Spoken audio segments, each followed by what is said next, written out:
ನನ್ನ ಹೆಸರು ದೀಪ. ನನ್ನ ಜೀವನದಲ್ಲಿ ಆಗಿರೋ ಕಥೆನ ನಿಮ್ಮ ಜೊತೆ ಹಂಚ್ಕೊಳ್ಳೋಕ್ಕೋಸ್ಕರ ಬಂದೀನಿ. ಇಲ್ಲಿ ನೋಡಿ, ಇಲ್ಲಿ ನನ್ನ ಪಕ್ಕದಲ್ಲಿದ್ದಾರಲ್ಲ, ಇವ್ರು ನಮ್ಮ ತಾಯಿ ಅನ್ನಪೂರ್ಣ ಅಂತ. ಅದ್ರ ಪಕ್ಕದಲ್ಲಿದ್ದಾರಲ್ವಾ, ಅವರು ನಮ್ಮ ತಂದೆ ರಾಮಣ್ಣ ಅಂತ. ಅಲ್ಲಿ ಪಕ್ಕದಲ್ಲಿ ಸಣ್ಣಕ್ಕಿದ್ದಾಳೆ ನೋಡ್ರಿ, ಅವಳು ನನ್ನ ತಂಗಿ ದೀಪ್ತಿ ಅಂತ. ನನ್ನ ಕುಟುಂಬನ ಪರಿಚಯ ಮಾಡ್ಕೊಡ್ತೀನಿ. ನನ್ನ ಹೆಸರು ಕೃಷ್ಣ ಅಂತ. ಇಲ್ಲಿ ನನ್ನ ಪಕ್ಕದಲ್ಲಿದ್ದಾರಲ್ಲ, ಇವ್ರು ನಮ್ಮಮ್ಮ ಸುಮಿತ್ರ, ಅವರು ಚಂದ್ರಪ್ಪ ನಮ್ಮಪ್ಪ. ಆ ಕಡೆ ನಮ್ಮ ಅಣ್ಣ ಮದನ ಅಂತ, ಅವರು ನಮ್ಮದಕ್ಕೆ ಸರಿತಾ. ಅಲ್ಲಿ ನಿಂತಿದ್ದಲ್ಲಿ ನೋಡಿ ಲಾಸ್ಟಲ್ಲಿ, ಅವಳು ನನ್ನ ತಂಗಿ ಮಮತಾ ಅಂತ. ಇವಳು ಪುಟಾಣಿ ನಮ್ಮ ಅಣ್ಣ ಅದಕ್ಕೆ ಮುದ್ದಿನ ಮಗಳು ಗೌರಿ ಅಂತ. ನನ್ನ ಕೆಲಸ ಏನು ಗೊತ್ತಾ, ಆರಾಮಾಗಿ ನಮ್ಮ ಮನೇಲಿ ಊಟಕ್ಕೆ ಹಾಕ್ತಾರೆ, ಊಟ ಮಾಡೋದು, ಅಲ್ಲಿ ಕಟ್ಟೆ ಮೇಲೆ ಹೋಗಿ ಕುತ್ಕೊಂಡು ನನ್ನ ಫ್ರೆಂಡ್ಸ್ ಜೊತೆಗೆ ಚೌಕ ಆಡೋದು, ಇಷ್ಟೇ ನನ್ನ ಕೆಲಸ. ಇನ್ನೊಬ್ರು ನಿಮಗೆ ಮುಖ್ಯವಾಗಿ ಪರಿಚಯ ಮಾಡಿಸ್ಬೇಕಾಗಿತ್ತು, ಆದರೆ ಮುಂದೆ ಕಥೆಲಿ ಹೋಗ್ತಾ ಹೋಗ್ತಾ ಅವ್ರನ್ನ ನಿಮಗೆ ಪರಿಚಯ ಮಾಡ್ಕೊಡ್ತೀನಿ. ಅವ್ರ ಹೆಸರು ಗೋವಿಂದ ಅಂತ. ನಾನು ನಿಮಗೊಬ್ಬರನ್ನ ಪರಿಚಯ ಮಾಡ್ಕೊಡ್ಬೇಕು. ಅವಳ ಹೆಸರು ರೇವತಿ ಅಂತ. ಅವಳನ್ನು ಮುಂದೆ ಹೋಗ್ತಾ ಹೋಗ್ತಾ ಕಥೆಯಲ್ಲಿ ನಿಮಗೆ ಪರಿಚಯ ಮಾಡ್ಕೊಡ್ತೀನಿ.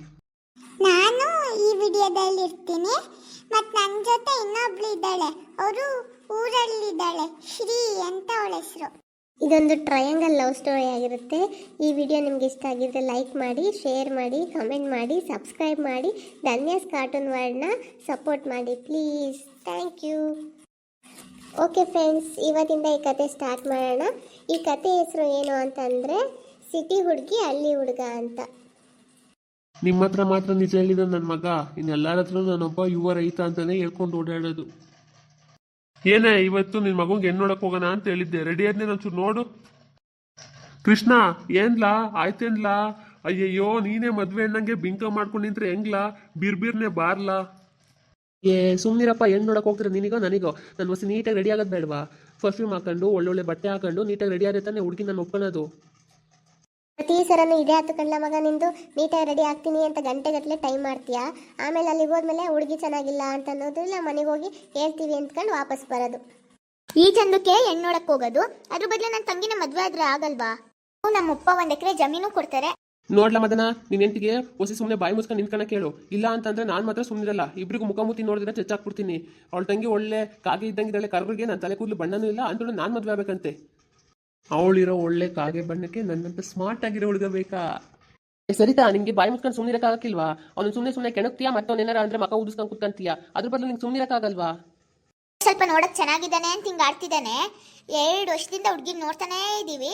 ಸುಮಾರು ಒಂದು 50 ಜನ ನೋಡಿದ್ರು ಯಾರನ್ನೂ ಒಪ್ತಾನೆ ಇಲ್ಲ. ಏನಾದ್ರೂ ಒಂದು ಕೊಂಬ್ ತೆಗಿತಾನೇ ಇರ್ತಾನೆ. ಹಿಂಗೆ ಆಡೋರ್ಗೆ ಕೊನೆಗೆ ಎಂತ ಹುಡುಗಿ ಸಿಗ್ತಾಳೋ ನನಗೆ ಗೊತ್ತಿಲ್ವಾ? ಶುಭ ಕಾರ್ಯಕ್ಕೆ ಹೋಗ್ತಾ ಇದ್ರೆ ಮನೆಗೆ ಜಗಳ ಮಾಡ್ಕೊಂಡು ಕುತ್ಕೊಂತೀರಾ. ಈ ಸರಿನಾರ ಈ ಹುಡುಗಿ ಹೋಗ್ತಾನೇನೋ ನೋಡೋಣ. ಇವ್ನ ಮದುವೆ ಅಂತ ಒಂದಾದ್ರೆ ಆ ಹುಡುಗಿನಾದ್ರೆ ಇವ್ ನಿಮ್ಮ ಮುಗ್ದರ ಆಗ್ತಾಳೋ ಏನೋ ನೋಡೋಣ ತಡ್ರಿ. ಹಲೋ ದೀಪಾ, ನಾನು ಕಣವಾ ನಿಮ್ಮಮ್ಮ ಮಾತಾಡ್ತಾ ಇದ್ದೀನಿ. ಇವತ್ತು ಸಂಜೆ ನಿನ್ನ ನೋಡಕ್ಕೆ ಗಂಡಿನ ಕಡೆ ಬರ್ತಾರಂತೆ, ಬೇಗ ಬರ್ತೀಯ ಮಗಳೇ ಸ್ವಲ್ಪ? ಏನಮ್ಮ ಹೇಳ್ತಿದೀಯ ನೀನು?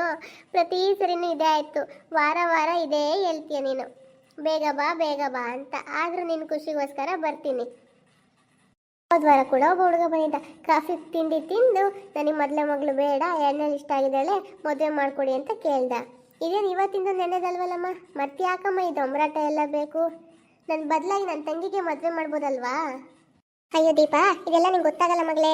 ನೀನು ಇರುವಾಗಲೇ ನಿನ್ನ ತಂಗಿ ಮದುವೆ ಮಾಡಿದ್ರೆ ಅದು ಹೆಂಗೆ ಸರಿ ಹೋಗ್ತಿತ್ತು ಹೇಳು? ಜನ ಎಲ್ಲ ನಮ್ಮನ್ನು ಹಾಕಣಕ್ಕಿಲ್ವಾ? ದೊಡ್ಡ ಮಗಳಿಗೆ ಏನೋ ಪ್ರಾಬ್ಲಮ್ ಇರೋದಕ್ಕೆ 2ನೇ ಮಗಳು ಮದುವೆ ಮಾಡ್ತಾ ಇದ್ದಾರೆ ಅಂತ ಹಿಂಗೆ ಹೇಳ್ಕೊಂತ ಹೋದ್ರೆ ಜನ್ಮದಲ್ಲಿ ನಿಂಗೆ ಮದುವೆ ಆಗಲ್ಲ. ಆದರೆ ಇವತ್ತು ಬರ್ತಾ ಇರೋ ಗಂಡಿಗೆ ಸುಬ್ಬಣ್ಣ ಅವರು ಆಗಲಿ ನಿನ್ನ ಬಗ್ಗೆ ಎಲ್ಲ ಹೇಳಿದ್ದಾರೆ. ಈ ಸರಿ ಬರೋ ಹುಡುಗ ಒಪ್ಕೊಂತಾನೆ ಅಂತ ನನಗೆ ನಂಬಿಕೆ ಐತೆ. ನೀನೊಂದು ಅರ್ಧ ಗಂಟೆ ಬೇಗ ಬಾ ಮಗಳೇ. ಆಯ್ತಾಯ್ತು, ಬರ್ತೀನಿ ಬಿಡಮ್ಮ. ಯಾಕೆ ದೀಪ ಬೇಜಾರಾಗಿದ್ಯಾ? ಏನಾಯ್ತು? ಏನಿಲ್ಲ ಕಣೆ ಗೀತಾ, ಇವತ್ತು ಗಂಡು ನೋಡಕ್ಕೆ ಬರ್ತಾರಂತೆ. ಇದು ಒಮ್ರಾಟ ಎಲ್ಲ ನೋಡಿ ನೋಡಿ ನಂಗಂತೂ ಸಾಕಾಗೋಗುತ್ತೆ. ಇದಕ್ಕೆಲ್ಲ ಯಾವ ಮುಕ್ತಿ ಸಿಗುತ್ತೋ ಏನೋ ಅನ್ನೋ ಥರ ಆಗಿದೆ ಕಣೆ. ಏನೇ ದೀಪ ನೀನು, ನಿನಗಿನ್ನು ಇವಾಗ 25 ವರ್ಷ ಕಣೆ, ಅಲ್ಲೇ ಜೀವನನೇ ಸಾಕಾಗೋಗಿರೋ ಥರ ಮಾತಾಡ್ತೀಯಲ್ಲ, ಏನು ಕತೆ ನಿಂದು? ಜೀವನ ಸಾಕಾಗೋಗಿದೆ ಅಂತ ಹೇಳ್ತಾ ಇಲ್ಲ ಕಣೆ ಗೀತಾ, ನನಗೀಗ ಸಾಕಾಗೋಗಿರೋದು ಈ ಗಂಡಿನವ್ರು ಬರೋದು, ಅವ್ರ ಮುಂದೆ ನಾನು ರೆಡಿಯಾಗಿ ನಿಂತ್ಕೊಳ್ಳೋದು, ಮತ್ತವ್ರು ಬೇಡ ಅಂತ ಹೇಳೋದು, ಇದ್ರ ಬಗ್ಗೆ ನನಗೆ ಬೇಜಾರಾಗೋಗಿರೋದು. ಪ್ರತಿ ಸರಿನೂ ಹಂಗೆ ಆಗುತ್ತೆ ಅಂತ ಯಾಕೆ ಅನ್ಕೊಂತೀಯ ದೀಪ ನೀನು? ಈ ಸರಿ ನಿನ್ನ ಹುಡುಗ ಒಪ್ಕೋಬೋದಲ್ಲ, ನಿನ್ನನ್ನು ಒಪ್ಪಂತ ಹುಡುಗ ಸಿಗ್ತಾನೆ. ಯಾಕೆ ಯೋಚನೆ ಮಾಡ್ತೀಯ? ಧೈರ್ಯವಾಗಿರು, ಖುಷಿಯಾಗಿರು. ನಾನು ಯಾವಾಗಲೂ ಪಾಸಿಟಿವ್ ಆಗಿ ಯೋಚನೆ ಮಾಡೋ ಹುಡುಗಿ ಅಂತ ನಿಮಗೂ ಗೊತ್ತು ತಾನೆ. ಇದ್ರ ಬಗ್ಗೆಲ್ಲ ನನಗೆ ಬೇಜಾರಿಲ್ಲ ಕಣೆ. ಆದರೆ ಪ್ರತಿ ಸರಿ ಹೆಣ್ಣು ನೋಡೋಕೆ ಬರೋರು ನನ್ನ ಗಾತ್ರದ ಬಗ್ಗೆ ಕೆಡ್ತಾಗ ಮಾತಾಡ್ತಾರೆ. ಹುಡುಗಿ ದಪ್ಪ ಐತೆ ನಮಗೆ ಬೇಡ ಅಂತ ಹೇಳ್ತಾರೆ. ಕೆಲವರಂತೂ ಮನೆಗೆ ಹೋಗಿ ಹೇಳ್ತೀವಿ ಅಂತ ಹೇಳ್ತಾರೆ, ಮತ್ತೆ ಫೋನೇ ಮಾಡಲ್ಲ. ಇದ್ರ ಬಗ್ಗೆನೇ ನಂಗೆ ಬೇಜಾರು. ನಾನು ದಪ್ಪ ಇರೋದೇ ಬೇಜಾರು ನನಗೆ. ದಪ್ಪ ಇರೋ ಹುಡುಗಿ ಬೇಡ ನಮಗೆ, ನಿಮ್ಮ ಸಣ್ಣ ಮಗಳು ಕೊಟ್ಟು ಮದುವೆ ಮಾಡ್ತೀರಾ ಅಂತ ಕೇಳ್ತಾರೆ. ಆವಾಗಂತೂ ನಂಗೆ ಇದ್ದಿದ್ದು ತುಂಬ ಬೇಜಾರಾಗಿ ಹೋಗುತ್ತೆ ಕಣೆ. ಇದೆಲ್ಲ ನೋಡಿ ನೋಡಿ ನಂಗಂತೂ ಸಾಕಾಗೋಗೈತೆ. ಅದಕ್ಕೆ ಸ್ವಲ್ಪ ದಿವಸ ಸುಮ್ಮನೆ ಇರೋದು. ನಮ್ಮ ಅಮ್ಮಂಗೆ ಹೇಳಿದ್ರೆ ನಮ್ಮಮ್ಮ ಅಪ್ಪ ಕೇಳೋದೇ ಇಲ್ಲ ಕಣ.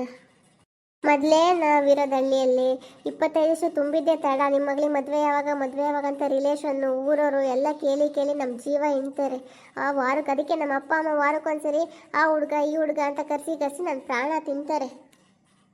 ನೋಡೋಕೆ ಚೆನ್ನಾಗಿದೆಯಾ ದೀಪ, ಆದರೆ ಸ್ವಲ್ಪ ಹೈಟ್ ಇದೆಯಲ್ವಾ, ಅದಕ್ಕೆ ನೀನು ಸ್ವಲ್ಪ ದಪ್ಪ ಕಾಣಿಸ್ತೀಯ ಅಷ್ಟೇ. ಅಂತಲ್ಲಿ ನಿಂಗೆ ಏನು ಕೊರತೆ ಐತೆ ಹೇಳು? ನೀನು ಚೆನ್ನಾಗಿ ಓದಿದೀಯಾ, ಈ IT ಕಂಪ್ನಿಲಿ ಕೆಲಸ ಮಾಡ್ತಾ ಇದೀಯಾ, ಅಚ್ಚುಕಟ್ಟಾಗಿ ಅಡುಗೆ ಮಾಡ್ತೀಯಾ, ಇನ್ನೇನು ಸಮಸ್ಯೆ ಐತೆ ಹೇಳು? ದಪ್ಪ ಇರೋದೇ ನಂಗೆ ಸಮಸ್ಯೆ ಆಗಿರೋದು ಕಣೆ. ಆದರೆ ಏನು ಮಾಡೋದು, ಈಗ ಎಲ್ಲರೂ ನಾವು ಬೇಗ ಹೋಗಿಲ್ಲ ಮನೆಗೆ ಅಂದರೆ ನಮ್ಮ ಮನೇಲಿ ದೊಡ್ಡ ಯುದ್ಧನೇ ಆಗ್ತಿತ್ತೆ. ನಿಮ್ಗೇನು ಅನಿಸ್ತದೆ ಫ್ರೆಂಡ್ಸ್? ನಮ್ಮ ದೀಪನ ನೋಡೋಕೆ ಬರ್ತಾ ಇರೋದು ಅದೇ ಕೃಷ್ಣನಾ? ಈ ವಿಡಿಯೋ ನಿಮ್ಗೆ ಇಷ್ಟ ಆಗಿದ್ರೆ ಲೈಕ್ ಮಾಡಿ, ಶೇರ್ ಮಾಡಿ, ಪ್ಲೀಸ್ ಧನ್ಯಸ್ ಕಾರ್ಟೂನ್ ಅನ್ನ ಸಬ್ಸ್ಕ್ರೈಬ್ ಮಾಡಿಕೊಂಡು ನಮಗೆ ಸಪೋರ್ಟ್ ಮಾಡಿ. Thank you.